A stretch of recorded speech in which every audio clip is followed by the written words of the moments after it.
Спорт во имя добра. Сегодня в спортивной школе «Стерх» прошел благотворительный турнир по волейболу среди коллективов компании «Якутска». Уже второй год соревнования проводит Фонд будущих поколений. Это акция в поддержку Международного дня благотворительности под названием «Щедрый вторник». В прошлом году организации и участники турнира оказали помощь семье в трудной жизненной ситуации, в этом погорельцам. Подробнее в материале Саргланы Захаровой.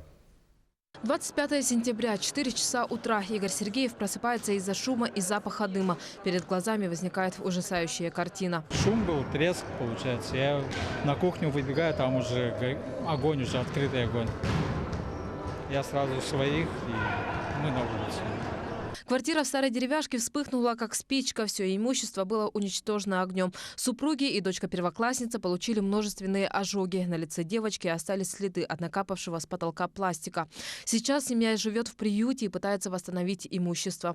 Звонок от Фонда будущих поколений поступил неожиданно. Новость о том, что им помогут, еще больше укрепила уверенность в завтрашнем дне. Основой для проведения турнира является наш проект «Добрая Якутия», которая нацелена на поддержку семей и семей с детьми, находящихся в трудной жизненной ситуации, и содействие развитию благотворительности.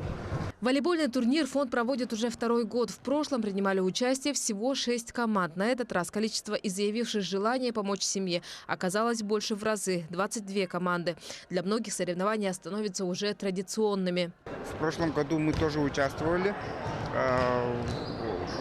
в этом мероприятии, который проводил также целевой фонд будущих поколений. Тогда мы заняли первое место. Вот такие акции проводят, это очень хорошо. Помощь нуждающимся семьям очень даже мы все поддерживаем. Перед началом турнира объявили итоговую сумму, которую собрали участники – 90 тысяч рублей. Все средства передали главе семьи Игорю Сергееву. Сарглана Захарова, Григорий Охлопков, Якутск.